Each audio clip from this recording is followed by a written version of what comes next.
तो अब हम इसकी ऑपरेटर की अगली वीडियो के अंदर हम ये देखते हैं कि जी जब एक से ज़्यादा चीज़ें हो जाएं देन क्या होगा। ठीक है, वही एग्जांपल जो मैंने आपको ऊपर करवाई है ये वही हम यहाँ पे करके देखते हैं। देखिए, ट्राई इट योरसेल्फ करते हैं।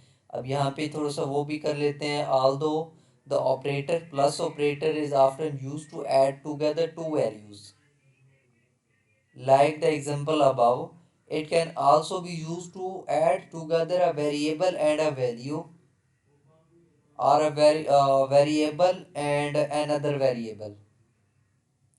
यानी कि सम जो है हमारे पास वेरिएबल है, वैल्यूज हमारे पास ये 100 और 15 है। मैं समझा देता हूँ आपको। इसकी तरफ आते हैं, देखें। ऊपर वाला तो सेम एज इट इज, जैसे वो लाइब्रेरीज हैं वैसी की वैसी होनी है, सिंटैक्स भी वैसे का वैसे होना है। यहाँ पे उसने इंटीजर लिया है sum 1, जिसको उसने नाम रखा है, वो उसने रखा है 100 + 15। ये 150 हो गया। देखिए आंसर, ये आगे उसने करके भी दिखाया। ये देखें 150 आया कहाँ से है, वो 100 और 15 को ऐड किया है, जैसे ऊपर वाली एग्जांपल में हमने देखा था। ठीक है। अब sum 2 जो है इसके अंदर हम दूसरी चीज देखते हैं। देखें, उसने sum 1 + 250 ऐड कर दी है।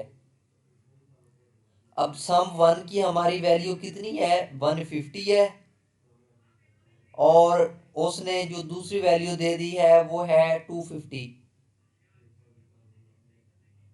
अब 150 और 250 कितने हो गए, 400 हो गए। अच्छा, अब इंटीजर sum 3 पे आ गए, उसने sum 2 + sum 2 कर दिया है।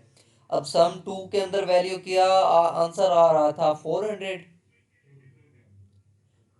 इसकी जगह पे जो भी आंसर आएगा इसके अंदर वैल्यू स्टोर होगी, यहीं पे आ जाएगी। अब देखें, ये 800 हो गया। ओके। अच्छा, अब उसने क्या किया, प्रिंट आउट करवा दिया, सी आउट करवाया उसने, sum 1 को प्रिंट करवाया है, इसको उसने प्रिंट करवाया है। वो देखें 150 आंसर आया हुआ।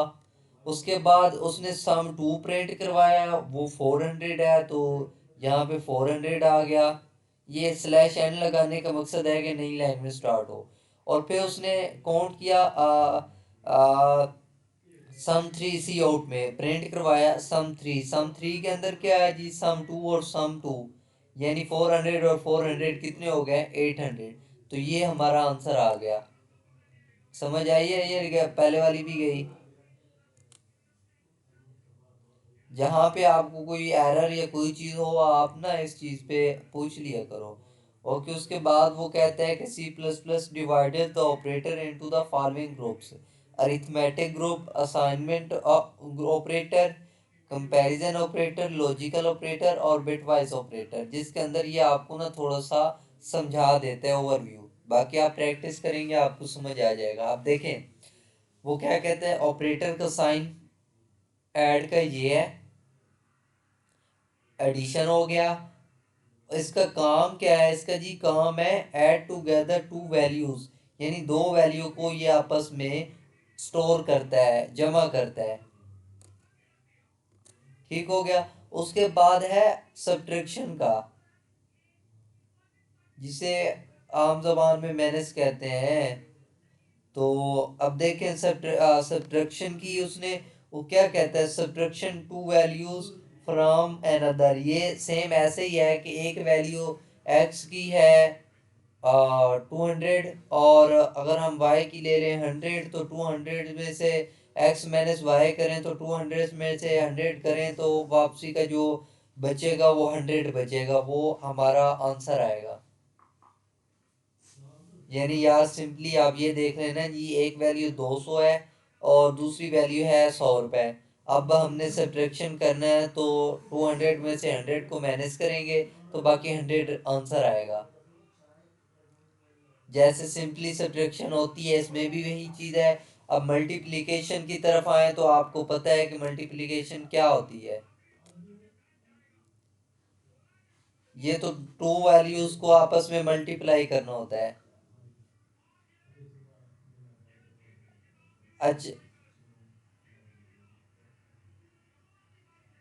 अच्छा मैं ये समझाता हूँ।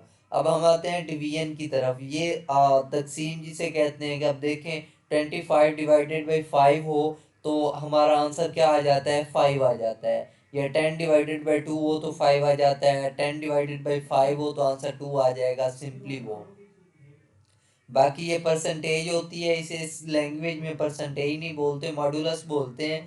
और ये एक्स और वाई के दरमियान डिवीजन रिमाइंडर होता है।